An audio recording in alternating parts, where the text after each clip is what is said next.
just going to use this. It's recording now? Yeah. We really should start. Okay, then we should start now. So if you want to grab that. We're going to get started now. Welcome to the third day of the Platypus International Convention. Today, the vision for the convention kind of was to attempt to do a move towards from an open public event to a more kind of internal discussion that will allow us to reflect on the history of Platypus and our development from its emergence. So today is intended to be a day in which we are more open about what this project is, what is, has been, and where we want it to go.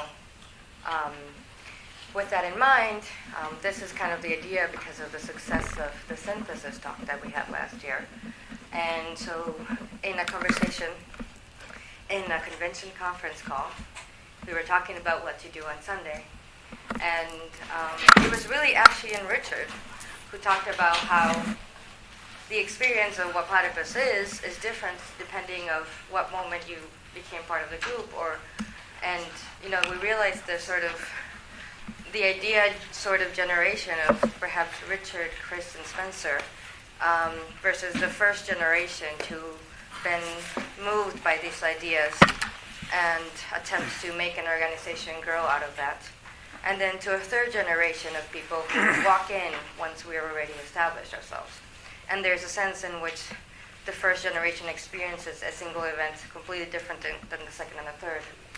So with that in mind, we will begin with Ashley, then Pam, and close with Richard. We will have Q&A open discussion afterwards, in which after that, Chris will do his talk on the 1970s, Legacy of Platypus.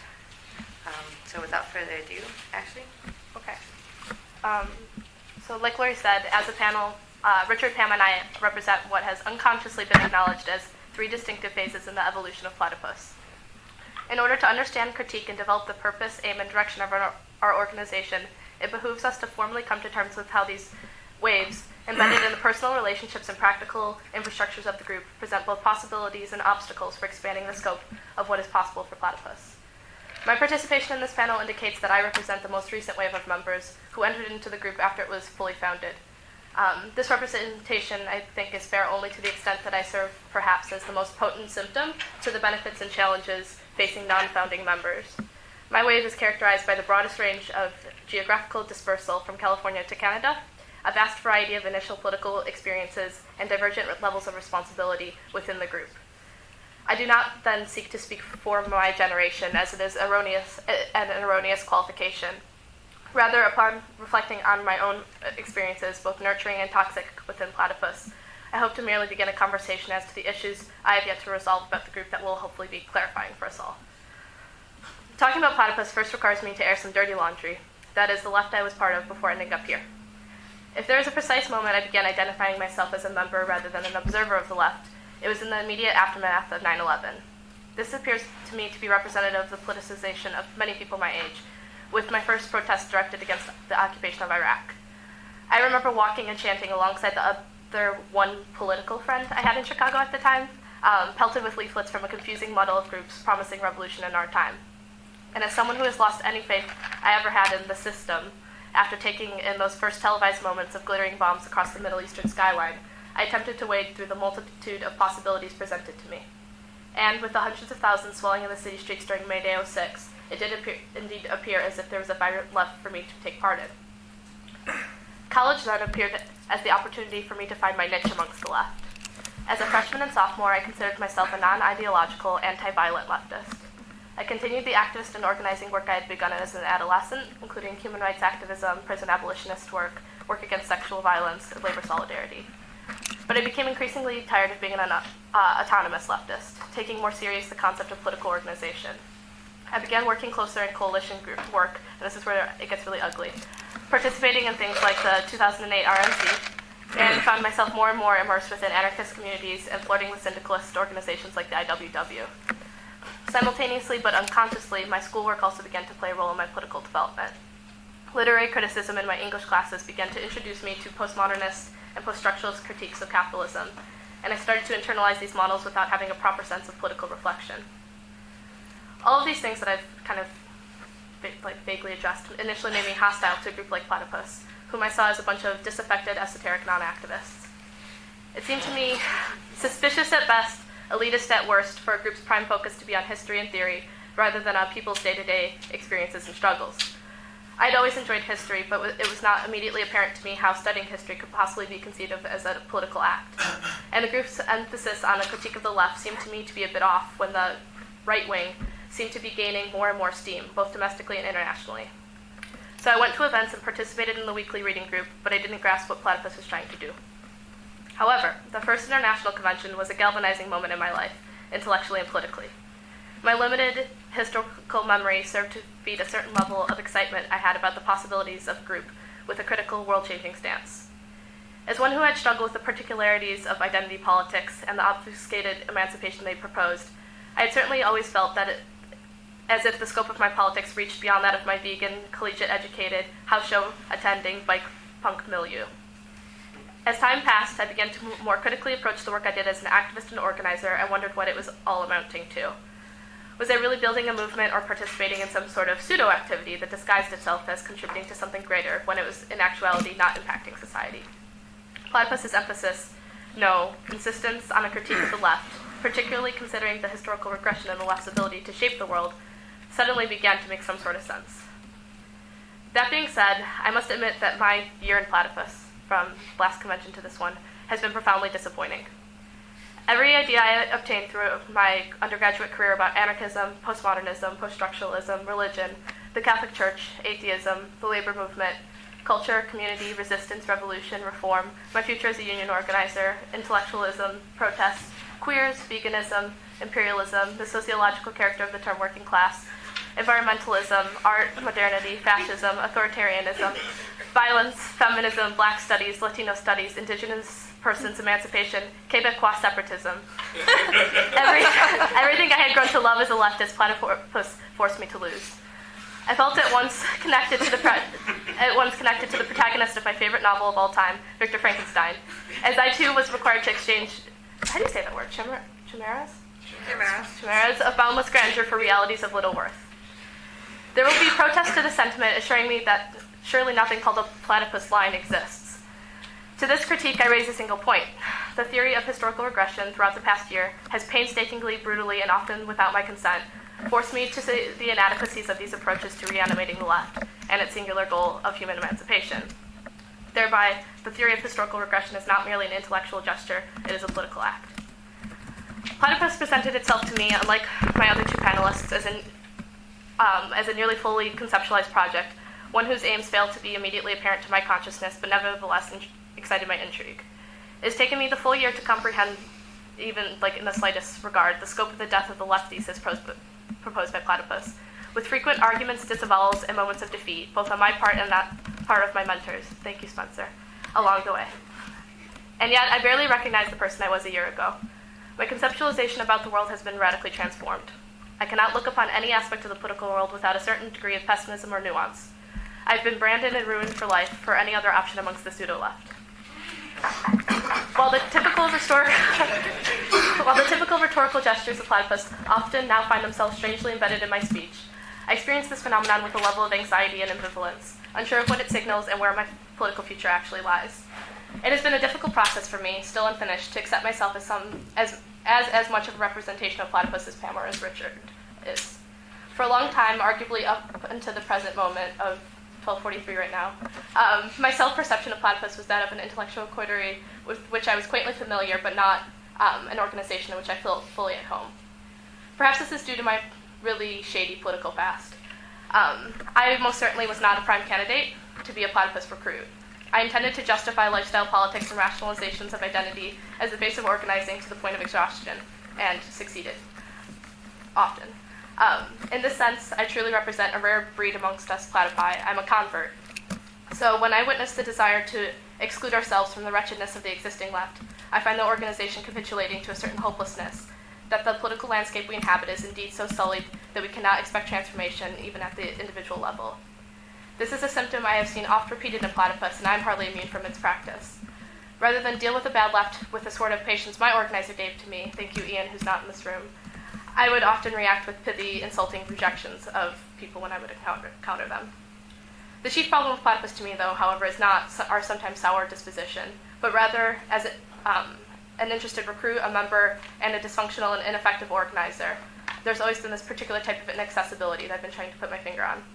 I mean this not merely in the sense that I am surrounded by some of the most well-read, intensely intellectually voracious revolutionary badasses one might find amidst the putrid sea of anti-intellectualism, opportunism, and downright mediocrity that currently constitutes what we conceive of as the radical left.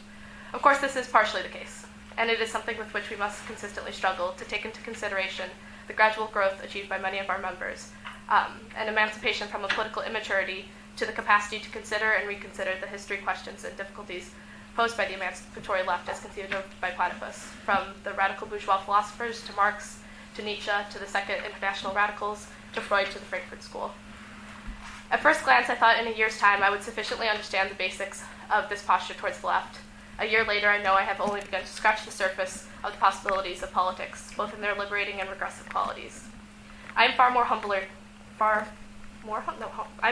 in my own ideas, beliefs, and politics because of the supposedly elitist, self-affirming approach of Platypus.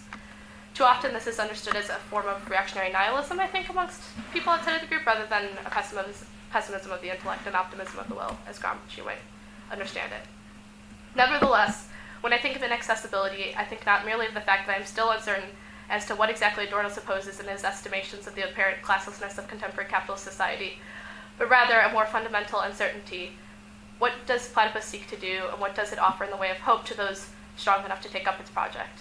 This is one of the key reasons I have put Platypus on the back burner, or possibly altogether neglected to organize for Platypus for a year now, instead retreating to my comfort zone of activism. But I think I need to continue to struggle, most certainly with the aids of others in the organization, as to how to offer to eager, driven young left intellectuals something to believe in. I think there is a general belief that there is something greater than what the left is today, but few people know how to make sense of it. I think that as an organization, we are here to ask questions. We are here to shake the left out of its complacency of playing make-believe that it is revolutionizing, but this position is certainly not popular. This is because, as Adorno and Horkheimer suggest, reflection, which in a healthy person breaks down the power of immediacy, is never so compelling as the illusion it dispels. It seems to me that if we are asking intellectuals embedded in other projects to commit themselves to the objective of our organization, we must clarify our positions towards organizing around immediacy. Maybe illusions are indeed more pleasurable, and I would be victim to that, but we ought to try damn hard to make reflection give it a run for its money. This is connected to larger organizational questions I have had trouble with throughout the year. Our organizational structure and functions are overly complicated and often lack the sort of discipline necessary to ensure that all of the energy expended is done for a reason. A transparency about the inner workings of the group, from a pedagogical purpose to political interactions, needs to, I think, be further transparent. Basic questions still hang over my head. What are we organizing for? Whom are we trying to organize? How do we admit to our positions? How do we remain eternally critical? How do we best present our case to others? These are critiques I have of the organization for which I have few answers.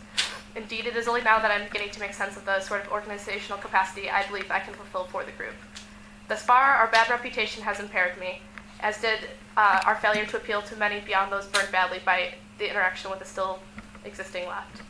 Still, something in my gut told me to take that leap of faith to membership, to try on a new leftist persona in contrast to the practical organizing with which I was engaged, to try to be an intellectual. That being said, I was very against qualifying myself as a Marxist for a very long time, mostly because Marxism has a miserable history of authoritarianism, blind sectarianism, and at the present moment, seemingly of no significance. But Platypus has prompted a question in me: why am I interested in the left? Most essentially, I think it's because I'm utopian in my politics. I think that human society is capable of something beyond what capitalism limits it to be. The only tradition I have found that was seriously positing questions about human emancipation from capitalism was Marxist thought. So I decided to leave behind my own anti-intellectualism and to try to start developing a sense of history, theory, ideology, and political organization. Platypus has appeared to me time and time again as the prime way for me to take a position of responsibility for the reinstitution of the left, clear in its verbiage, its similarities, and its differences, that we currently lack in practical power rather than evading participation. all these things are really, really abstract, and I'm going to conclude very soon. And I'm still obviously reflecting and thinking through a lot of them. But I guess I just want to maybe end on a thank you to the people that have really transformed who I have been over the past year, and pose that I'm excited to go farther. Thank you all. You're all beautiful.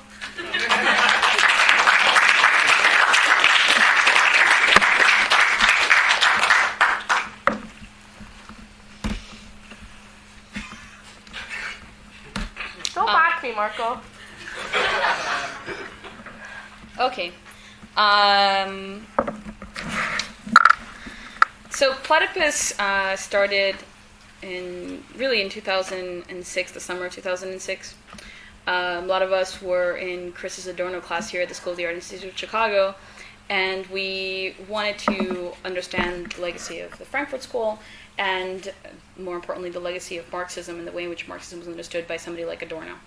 And a lot of us were, young, had energy. We were in school. We had summer. It was the summertime, so we got together and would read together. And I think that part of what we always trying to figure out is what are the best conditions, to create a chapter and to create attendance to the reading group and to get people out. And there's a certain way in which the conditions under which we came to the group can't really be replicated. But nonetheless, I kind of want to talk about that.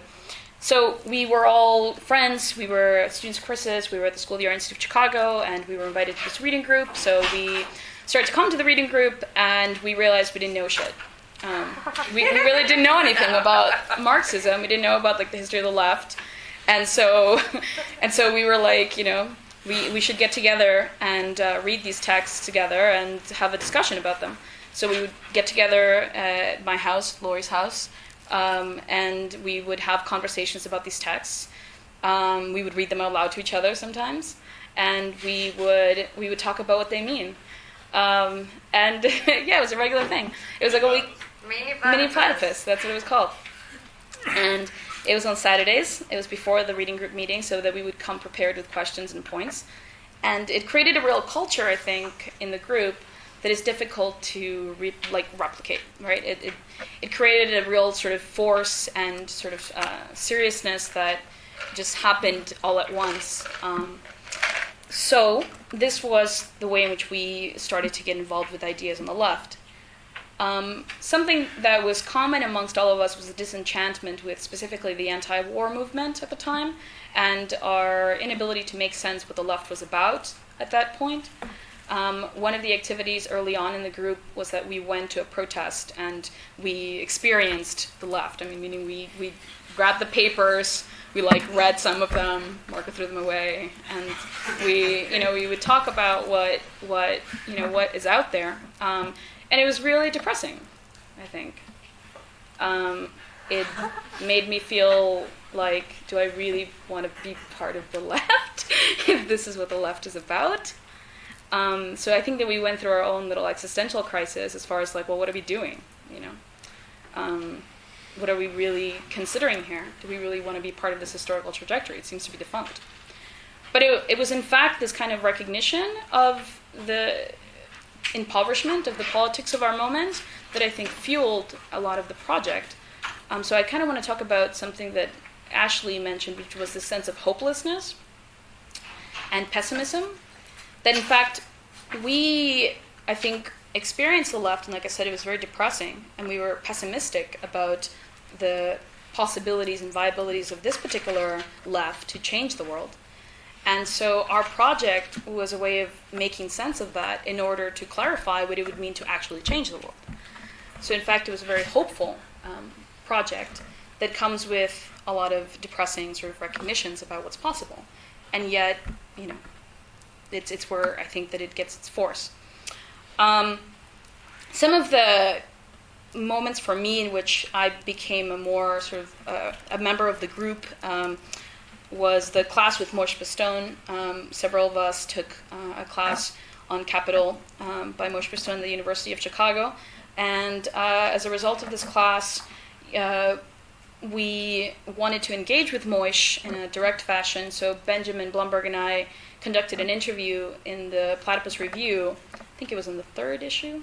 And, we really worked a lot on that. And I remember feeling like, okay, so, this guy, he's an academic, he's like a serious person, he's engaged with Marxist thinking for a very long time. What do we have to say about Marxism to this guy? And so we read History and Class Consciousness. We created some questions addressing problems of alienation, reification, and possibilities of emancipatory politics in the present.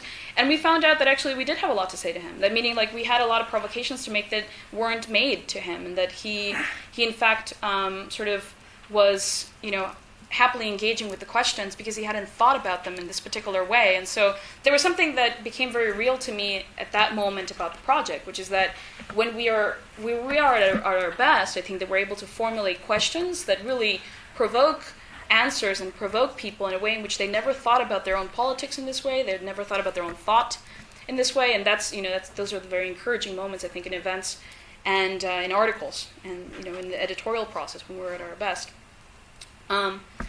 So then Ben Shepherd decided that we needed a newspaper. And I remember having a conversation at the University of Chicago with Ben Shepherd and Chris Catrone and others were there. And I think that he, was like, well, we need a way in which the group exists somehow, outside of the conversations that we have in the reading group. And so the Platypus Review was born in 2007, November 2007. Now, before that, I should say, we had our first event, which was Imperialism. What is it, and why are we, or why should we be against it? And I think that this, the fact that this was posed as a question, I remember there being an argument about the title of the panel and whether it should be a question or imperialism, we're against it, or something like this, or why are we against it, as opposed to why should we be against it? And I think it talks about the nature of the group, meaning that I think for the most part we consider ourselves to take nothing for granted, meaning that we've inherited this left that's entirely disenchanting for us, and we don't want to assume that certain things have been figured out, because obviously there's a real need of reconsideration. And so in that spirit, the first panel sort of opened this problem in this manner. Why is anti-imperialism an idea on the left? What does imperialism mean? And what do we make of the present stance on the left of their anti-imperialist politics? And so it was a way of engaging the left in order to understand the ideas of the left, so that we're not just sort of affected by its inability to change the world. It meant engaging in the history of the left and the history of its ideas in order to understand them, and not simply to sort of either accept them or reject them. And as always, our panels include people with completely different perspectives, and it was helpful because I think it was very clarifying and educational for us. We were a reading group, and then we decided to become an organization, and I think that was a decision that was made in the group, are we just a group of people who read together and who have interesting conversations, or are we serious about forging some kind of political project? And if we are, well, certainly we're not a party, so what are we, and what kind of political work do we engage in? And I think that's still a question for us, meaning it's a kind of constitutive problem in the group. What kind of political work do we do? At that time, I remember one member, and Lori thinks that it was Earl at the time. Who suggested first?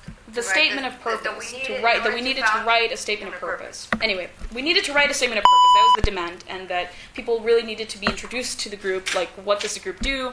And so there was the writing up of the statement of purpose. And I wanted to just quote the statement of purpose, kind of remind people of where we were at that moment. Our task is critique and education towards the reconstitution of a Marxian left. Platypus contends that the ruin of the Marxist left as it stands today is of a tradition whose defeat was largely self-inflicted. Hence, at present, the Marxist left is historical, and in such a grave state of decomposition that it has become exceedingly difficult to draft coherently programmatic socio-political demands.